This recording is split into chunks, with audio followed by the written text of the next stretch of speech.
Would you like to tap into federal funding for your business? Well, that's exactly what we're going to talk about today and during our training. We're going to talk about things like loans you can get they're from SBA or other sources like SBA. They're guaranteed in case you actually default on the funding, make it easier for the lender to give you money.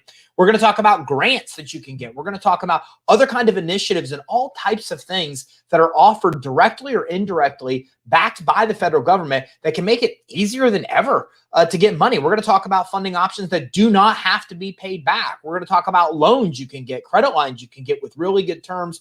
We're even going to talk about some alternative funding options. So even if you can't get any of these federal funding options, we're going to talk about other options that may work for you today as well. I don't know. There's got to be 15, maybe 20 different types of funding we're going to talk about before it's all said and done. We've got a lot to cover, so let's dive in.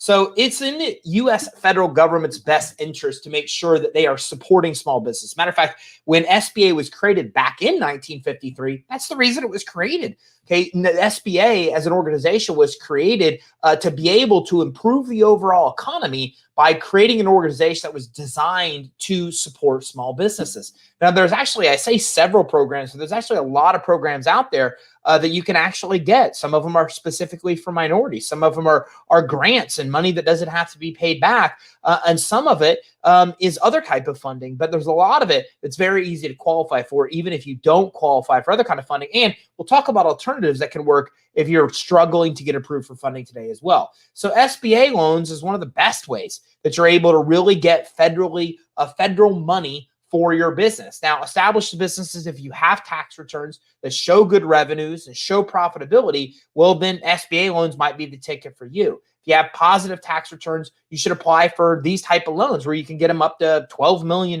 Most common SBA loans, 7A, you can get approved for up to about $5 million. And when you're trying to look at $350,000 loans or less, these are way easier to qualify for. I think I, for one, give SBA a bad name, loans, because I say that they're really difficult to qualify for. When we look at the spectrum of different types of loans available to small business owners, SBA is definitely the top tier. It's definitely one of the more difficult types of financing to get. But as you'll learn about now, there's some programs that are easier to qualify for than others, and some programs that are way easier to qualify for if you're borrowing less than $350,000. Now, they offer a lot of different programs. They actually offer three main types of programs.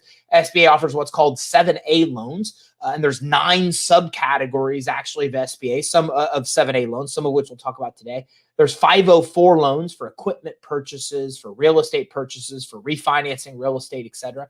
And then there's microloans, which we'll talk about today as well. Now, these SBA programs can be used for many different purposes, including a new business. SBA loans are most common for when somebody is purchasing a new business, how they're getting funded to do so. Partner buyouts, also very common. Real estate acquisitions, that's what 504 loans are for. Even working capital, that's what 7A loans are for. So we'll talk about all these today. Robert, thanks for coming in from Facebook. Shane, thanks for coming in from Facebook as well. So SBA will require certain documentation to qualify. They're going to look at business and personal financials. They're typically going to want a personal financial statement. They're going to want an up-to-date profit loss statement, balance sheet. Okay, they're going to look for resume and background information. They want to know you have experience in the industry that you're working in. They're going to want personal and business credit reports. You need to have established business credit when you're talking about qualifying for SBA loans. They're going to want to have a business plan.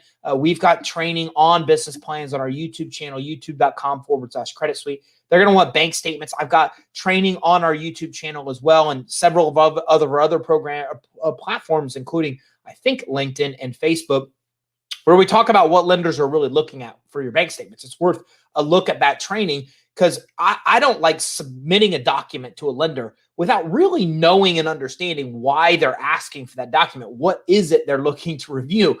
And I have that mind shift tweak because if I could just stop and pause for a moment and not just send a lender information, but ask myself, why are they asking for this? What are they looking for? And if I know what they're looking for, then I can better even not apply until I make sure that I meet the requirements that I know they're going to look for. So we've got training on YouTube as well about bank statements and exactly the things that lenders are looking at there, so you can make sure that those are done the way that lenders are going to want, so you have the best chance of getting approved. They're going to want collateral typically equivalent to the loan amount, and they're going to want anything else relevant to the transaction. For example, if you're buying a commercial building, well, they're going to want an appraisal for that building. So any other relevant information as well. Now, approval amounts are going to vary based on collateral, based on the type of loan you get. SBA has what they call small loans that are $350,000 or less. They have express loans, which are capped at $350,000 as well. And those are loans you can get in 76 hours. They've got 7A loans. You can get $5 million. They've got loans like 504 that you can get for even more money. So it's going to vary based on the type of loan program you're going with SBA. And also based on the type of collateral you have, the amount of collateral, the value of that collateral, et cetera. The total time to close these loans is about 2 to 24 months. I did talk about a faster way you can get it done through Express program. SBA also have one of their 9 different types of 7A programs is a preferred lender program. SBA actually has a small group of preferred lenders that if you're going through them, they give those lenders more ability to underwrite the loan without needing SBA. So therefore, those loans are fast. We saw this with PPP, where SBA gave the lender the authority to issue the loan without it being approved by SBA. And that was obviously done to expedite the process because SBA could not have went through all of those applications that were coming through in a very short period of time. So that's kind of what those preferred lenders do. They have more ability to underwrite the loan without needing SBA's okay. And so those are faster ways to get it done as well. SBA loans offer some of the longest payback terms available. I say here up to 20 years, but the reality is you can actually get SBA loans up to 30 years. And so that's why SBA loans are so coveted. That's why people want to get SBA loans. Because if we look at a lot of the most common type of financing right now, we look at revenue lending, we look at merchant cash advances, which we'll talk about later in this training.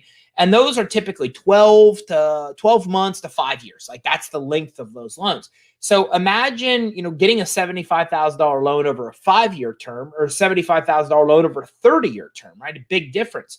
So that's what keeps payments so low, not on SBA, but all kinds of funding. It's an important thing to keep in mind that when you're looking for funding for your business, you always want to get the longer term. A longer term matters more than lower interest.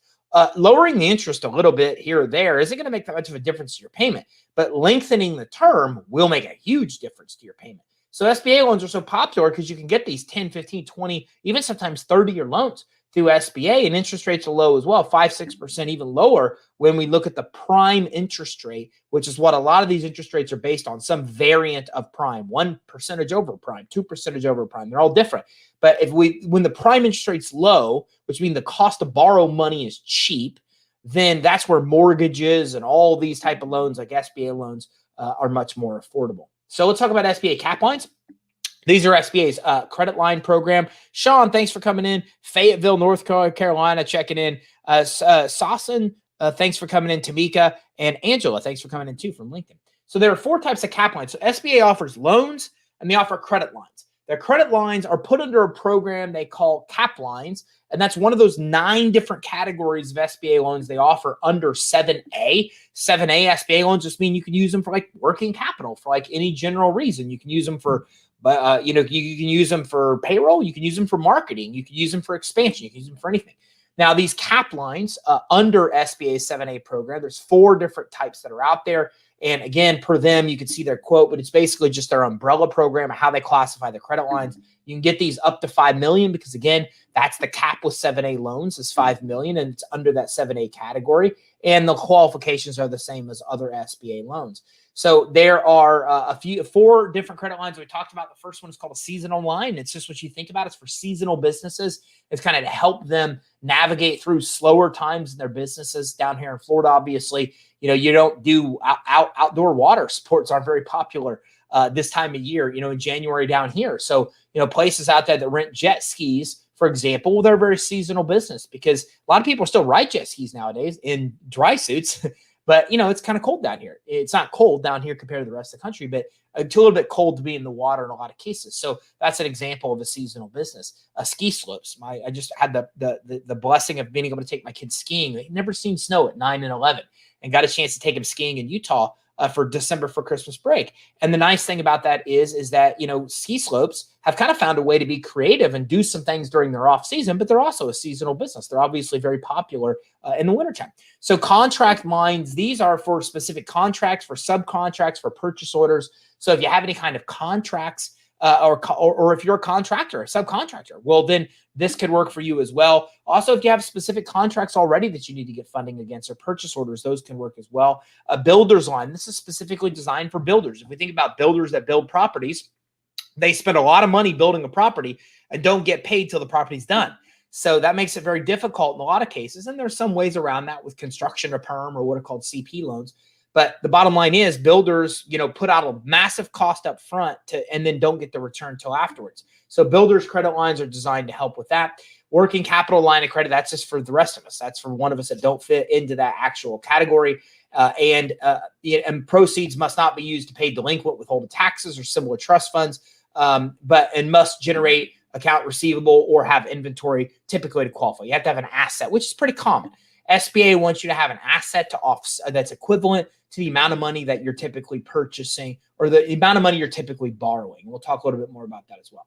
So let's talk about qualifications. Good personal and business credit. SBA states that you shouldn't have any blemishes on your credit report. I say this a lot and use this a lot because I think it's good terminology that shows how SBA looks at credit. When they say you shouldn't even have any blemishes on your credit report, that's well beyond any derogatory items. Give me one second. All right, sorry. It seems like that dog, she will scratch and scratch at my door until I let her in. And I don't leave the door open because it's sometimes noisy when people come to the door. So don't mind me if I have to step away for like 10 seconds to let my dog in real quick. A lot of you work from home now, so you can relate. So when we look at good personal and business, and there's a lizard here too. She's chasing the lizard behind me now. So good personal and business credit. So blemishes. You don't want to have any blemishes. So it's a good indicator to tell you that, they are looking at just the slightest of derogatory item could be a problem for SBA loans. We've seen clients with 780 FICO scores get denied. One guy I remember because he had one late payment on Bank of America. And the reason for the late payment wasn't that he had a late payment. It was a late payment on with a major bank account. So a major account issued by a bank is what I should say. So you need to have good personal credit. You need to have any blemishes, any derogatory items addressed before you apply. You have to have established business credit. And the reason for that is that SBA uses a credit score called SBSS. It's delivered from FICO. And the way FICO SBSS works, it pulls in business credit and consumer credit. And most banks weigh business credit heavier than consumer credit. So the long story short is you can't have a FICO SBSS score high enough to qualify for an SBA loan if you don't have established business credit. You just can't do it. You have to have business credit established to have a FICO SBSS score high enough. If you have no business credit established, you'll never be able to get an SBA loan because you're not going to have a FICO SBSS score high enough to qualify for one. You need to have good bank credit. By that, I mean, a lot of people don't know about a bank rating or a bank credit score. Banks have their own internal credit scoring system they use to basically score your ability to get money from the banking system. This is known as the bank rating. You probably only find my training on this out there in the world. And the way the bank rating works is there's a high 5, mid 5, low 5 tier, high 4, low 4, mid 4 tier. In order to get any money from the banking system, you have to be in the high, mid, or low 5 tier. And that's basically for the most part, based on how much money you keep in your bank account on average within 90 days of applying for the bank loan. And they want you to have a $10,000 average balance over 90 days before you apply for an SBA loan in order to have a low 5 rating, which is the lowest you can get to get approved. I'm not going to dive into that. If you want to learn more about bank ratings, go to youtube.com/credit suite. You can find tons of training on there about how bank ratings work and other factors that affect them. But the bottom line is you should have $10,000 in your bank account at least 90 days before you apply to have a bank rating high enough in order to get approved. You're going to want business and personal collateral. Here's how it's looked at.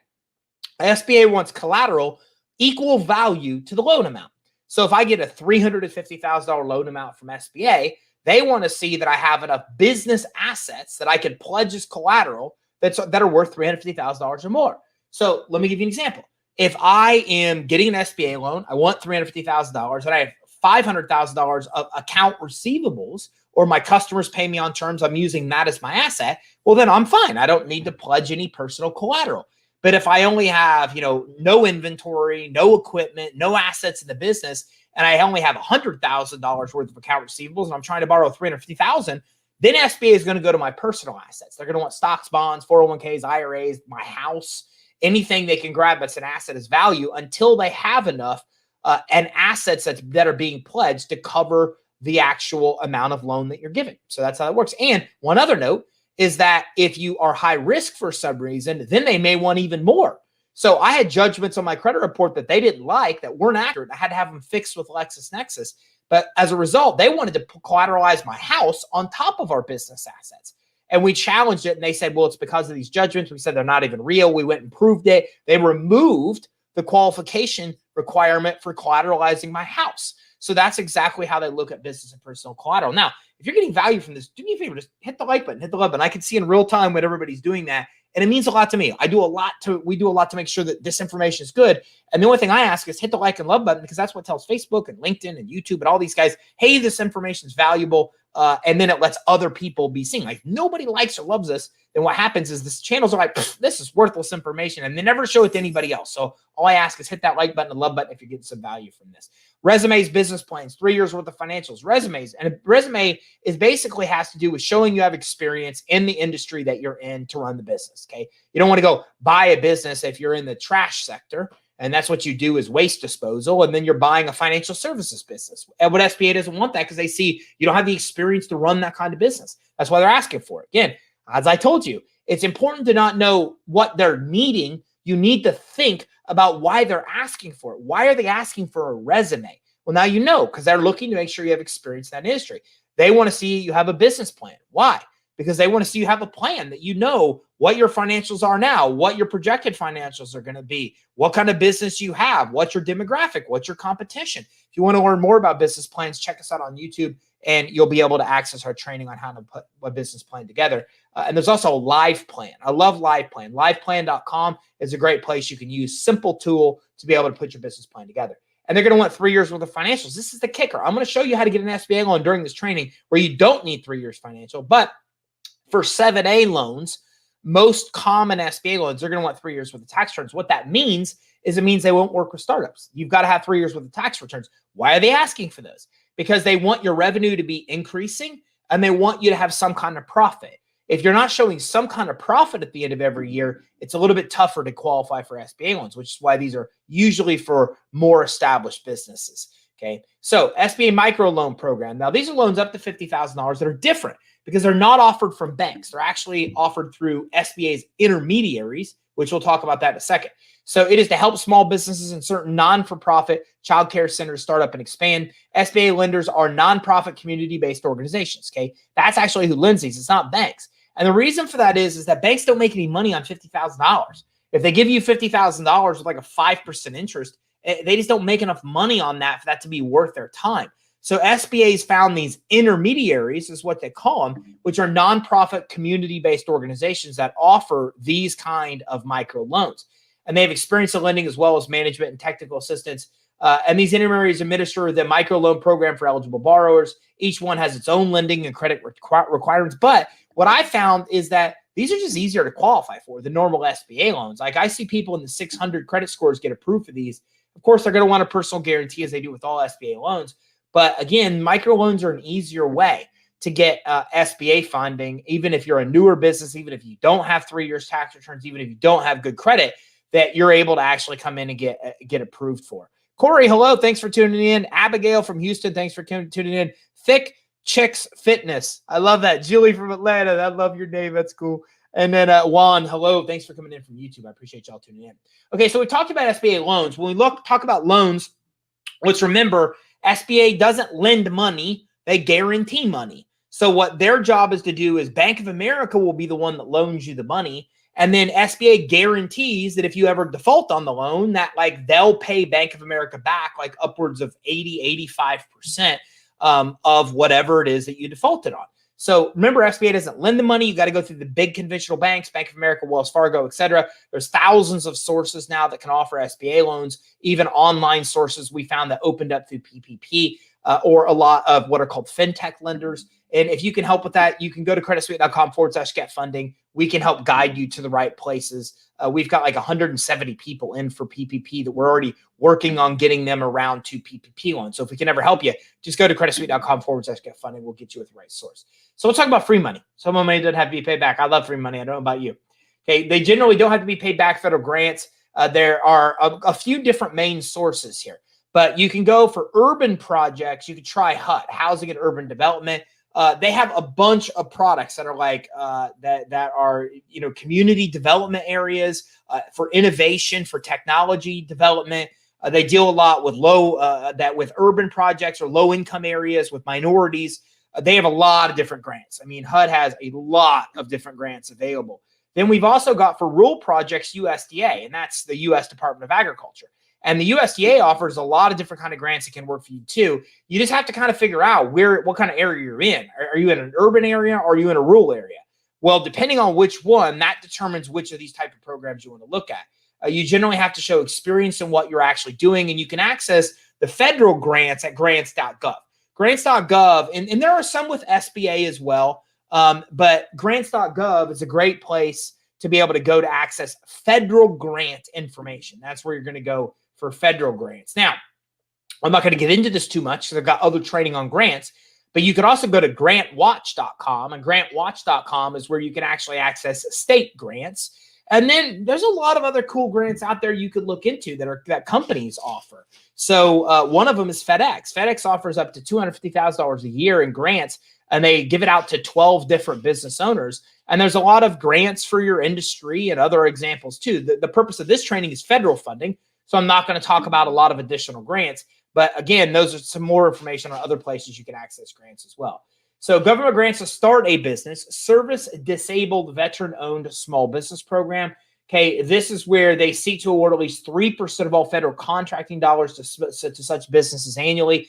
And what I mean by such businesses are businesses that are owned by service-disabled veteran-owned or that are service-disabled veteran-owned businesses. So this isn't funding for you, but what you should know is that what they're doing is they're actually setting aside contracting dollars that just for service disabled veteran owned businesses. So this means if you're trying to bid on contracts and your business is 50% owned by a service disabled veteran, well, that means you have a way better chance of getting that contract because 3% of all those contracting dollars are set aside specifically for service disabled veterans. So if you're in that category, it might not be a direct way to get money, but if you are bidding on government contracts, it gives you a huge advantage. And the federal contracting program offers funding to small business owners who are service disabled veterans. And joining the Disabled Veterans Business Program makes your business eligible to compete for these programs that are set aside contracts and contract dollars just for you. So something that you want to actually check into.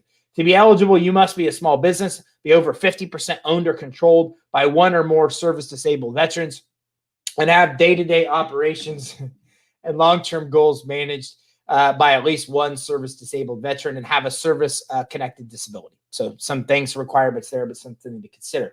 Okay, government grants to start a business. Small Business Innovative Research Program, or what's called SBIR, okay, offers grants to small businesses. They can participate in federal research and development that has the potential for commercialization. It's a highly competitive awards-based program, and this program helps businesses achieve scientific excellence and technological innovation. This is interesting to note because depending on the industry that you are in, there is a lot of grant money that is potentially available for you. So when I talk about grants, I really talk about looking at a federal level, looking at a state level, looking at a community, county level, and then looking at an industry level, because those are where you're going to find the most ones. Like you might be in the computer industry and find that there's a lot of places out there that offer, grants for coding and all these different types of things that might be able to help you.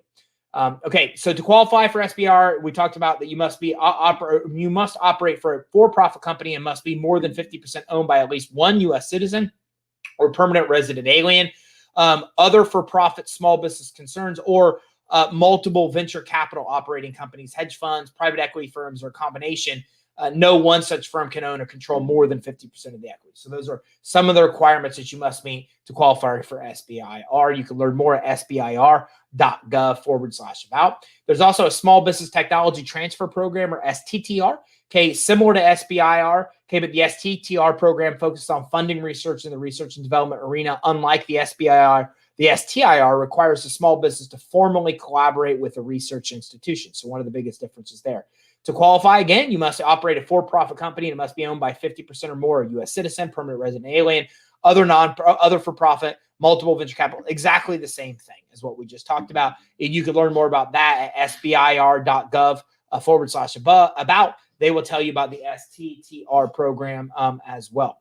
Okay, the USDA Rural Business Enterprise Grant Program. This program offers technical assistance and training to small businesses that have fewer than 50 workers, less than 1 million in gross revenue, are located in rural areas. Money is intended for projects benefiting rural public entities like towns, state agencies, nonprofits, higher education institutions, rural cooperatives, federally recognized tribes. You have to think about this for a second. Rural areas like where I grew up in Indiana, or urban areas, need a lot of help. Business is very important. It's the lifeblood of these areas. So because of it, there's all this federal money that's available in these areas to try to stimulate businesses. Because look, let's be honest, wherever we open up businesses, that's where, people come. That's where people live. And that attracts all kinds of tax dollars. That's why places like Amazon get all these incentives by states by opening up centers there, because they employ workers. And when they bring in workers, well, then they bring in taxpayers. So that's why a lot of, especially urban and rural areas, they have a lot of money out there for us small business owners, because they want us to be in those areas, because that's what brings workers into those areas. And that's where they earn their tax dollars, these states and the federal government. So just some things to think about there. Thomas, thanks for coming in. Corey, glad to be here. Glad you're here. True Vision. Hey, man, thanks. Always giving knowledge. I appreciate that. And Francois, great info on LinkedIn. I'm sorry if I mispronounced your name, which I know I did. And Grateful for Life says, hey, Ty, this is so valuable. Now I understand the criteria and why SBA requires these documents. Decided to focus on grants. It's great. Guys, we have something really special coming up in March that I'm going to tell you about. And if you go to creditsuite.com/27 ways, you can grab our funding vault of 27 different ways to get money. But that also puts you on our email list. And you're going to want to tune in, because in March, we're going to do what's called a Funding 30 Challenge. Never been done in our industry before. We're going to bring in 20 plus lending sources, people that know about grants. We're going to bring in actual lenders. We're going to bring in crowdfunders. We're going to bring in venture capitalists. We're going to bring in angel investors. We're going to bring them all to one place. And the whole purpose of the Funding 30 Challenge is to hear from all of them to find programs you can qualify for to get money in 2021. So if you're getting value from this, we're going to have SBA experts that talk about all the SBA programs. We're going to have grant experts to talk about a bunch more grants that are available beyond what I've talked about here, and so on and so on. So keep your eye on that. And if you're on our email list, you'll be notified when we start actually promoting the challenge, which we'll probably promote next month in February for March of 2021.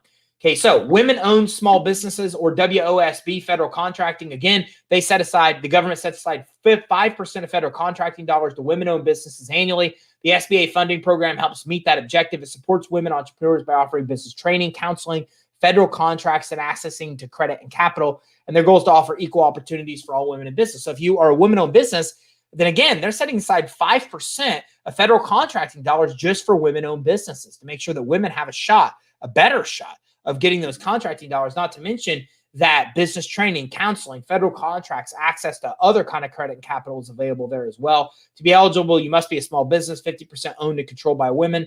A woman have day-to-day operations and long-term goals managed by women as well. Okay, and so again, that's kind of what the requirements are there. I like that program. So we talked about some of the most popular programs. When we were talking about government funding, and we didn't talk about PPP. I did recent training on that. And that's only here for a short time. Although PPP is another federal option to look at. If you did see a 25% decrease in revenue any quarter in 2019 compared to any quarter in 2020, you can qualify. You may qualify for a second round of PPP. Go to YouTube, Facebook, LinkedIn. Look at my training we did weeks ago on PPP. So that's another one I'll mention here. Is you can get PPP, a second round two, if you have 25% decline between revenue from 1 month or 1 quarter in 2019 compared to 1 quarter in 2020. So we'll mention that as well. That's some of the best options we found for federally get federal funding for your business. But let's talk about some alternatives as well. MCAs are a great way to go if none of those make sense for you. Merchant cash advances are basically where you only need 6 months in business. You need to have $5,000 a month in revenue, and they will look at your credit card sales, and they will lend you up to usually 12% of whatever your annual revenue is. You can get approved with bad credit. You can get approved with no collateral. So a really easy way to get money through merchant cash advances. Another way, an alternative is equipment financing and leasing. This is where if you need equipment for your business, whether to start the business or grow it, don't forget about equipment financing and leasing. You can get it from SBA's 504 program, which we talked about. It's a little bit more difficult to qualify for. You can also get it from specific equipment funders and leasing companies. And again, on our Funding 30 Challenge we'll do in March, we'll actually have sources on there that offer equipment financing, leasing, and what's called sale leaseback, where you can borrow against equipment you already have. So there's some creative ways you can get funding, and you don't need to have good credit, average 600 credit score, loans up to $2 million. We've even seen better qualified borrowers being able to get financing upwards of $20 million. So if you need equipment, this is an option that can work for you as well. Inventory financing, you can borrow against inventory you already have to get a credit line. You could use this to get a credit line as well. During the Funding 30 Challenge we'll be doing in March, I'm going to have a phenomenal source on that's the best I've ever seen that crowdfunds the money you need for e-commerce. So if you have an Amazon business, a Shopify business, those type of things, they give you the money to buy your inventory. Then you pay them back as you sell the inventory. It's phenomenal. We'll have them on as well to talk about how the program works and introduce that amongst many, many other programs, like 30 plus funding programs that you'll access during that challenge. But inventory financing, you can borrow against inventory you have or get the money you need to be able to buy inventory, but you need $500,000 in inventory in play in order for that to actually work. Business revenue financing, I talked about this earlier. This is simply where they look at your bank statements, they see how much money you're generating annually, and you can get 10, 12% of whatever your annual revenue is through business revenue lending. And they don't just look at credit card transactions like merchant cash advances. They look at all kinds of money that you generate. At bank, anything that's deposited into your bank account, you can usually get approved for as much as 12% of whatever's there. And there's ways to get up to 30%. And during that funding challenge, we'll be talking about that as well, which will be coming up in March. Securities-based financing, this is where you're using stocks and bonds as leverage to get money. You can get interest rates as low as 1.6%. You can get credit lines or loans against existing stocks and bonds you have. And what's nice about this is that you can still earn interest on the stocks and bonds. You're just using them as collateral. If you don't have them, check with your people around you, family members, friends, potential investors. They may have some you could use as collateral as well. 401k financing, exactly the same thing.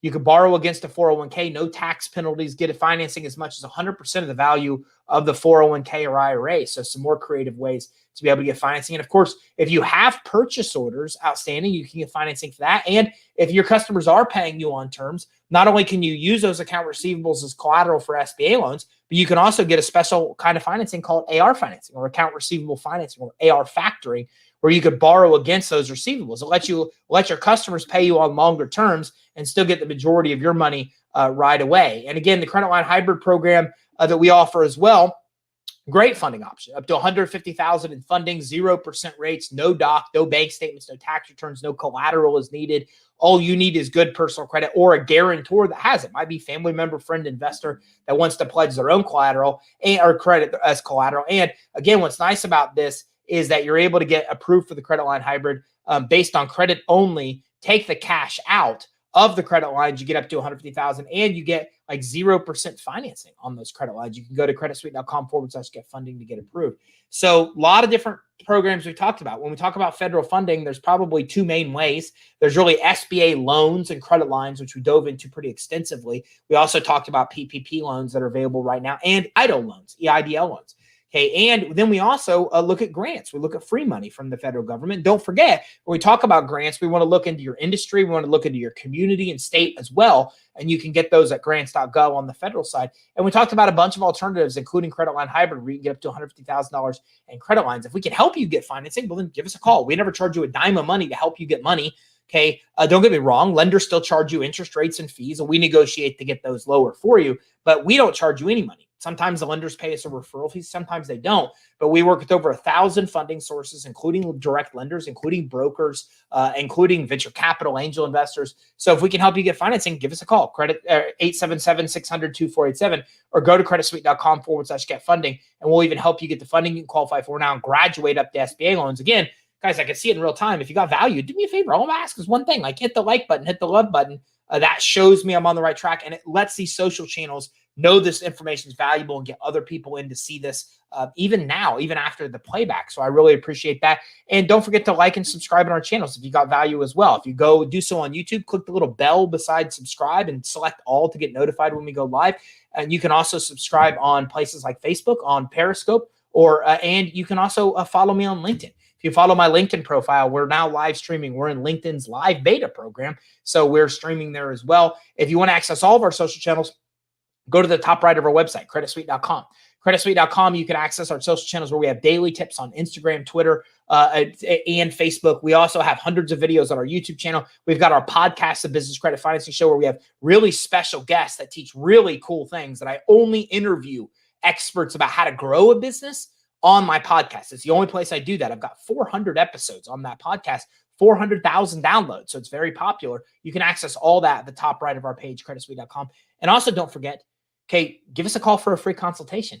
On a free consultation with us, we will get your business credit reports with Dun & Bradstreet, Equifax, Experian for you for free at no cost. They're $249 if you go to them directly. We get them for you for free. We give you tips and tactics on improving your business credit. We also talk to you about improving your fundability, the stuff lenders look at, the secret sauce they look at to approve you for funding. We help you there. And then we tell you all the money you can get now. There's all kinds of loans and credit lines you might qualify for now, stuff that we didn't even talk about today that you could probably get, don't even know that you can qualify for. And all of that we disclose on a consultation call with us. So give us a call at 877-600-2487. Email us info@creditsuite.com or schedule your consult on your own at creditsuite.com/consult. And to wrap up, let me see. Anytime LifeScan fingerprinting. I love that you guys' company names are the names that are in here. Thanks for tuning in. Grateful for you. I appreciate you coming in too. That's me, WOSBI. Wow, 5%. So that's something to think about. So I'm glad we had a program that worked for you.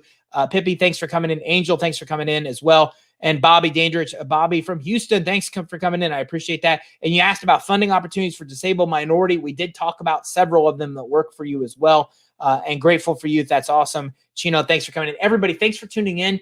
I really appreciate you coming in today. It means a lot. Please hit the like and love button. Please subscribe. And don't forget that we go live Tuesday and Thursday at 1, 11 o'clock on Wednesday, all Eastern time. So keep an eye out. Don't forget to grab our free funding vault at creditsuite.com/27 ways. The number 27 ways. If you go to creditsuite.com/27 ways, you'll get our funding vault of 27 killer ways to get money for your business. And you'll be added to our email list where we'll notify you about our Funding 30 Challenge. That'll be taking place in March, where you are choosing 3+ of the favorite funding option of over 30 that we'll talk about through over 20 funding sources will be joining us on that challenge. Looking forward to that as well. Should we register for SDOVSB on Sam? I'm not exactly sure what that is, but I'm not exactly sure what you're asking about. So I can answer the question. So I'm going to go ahead and wrap up. If you have any other questions, please let us know. Info@creditsuite.com. That's info@creditsuite.com. Thank you very much for tuning in. Hope you have a great day.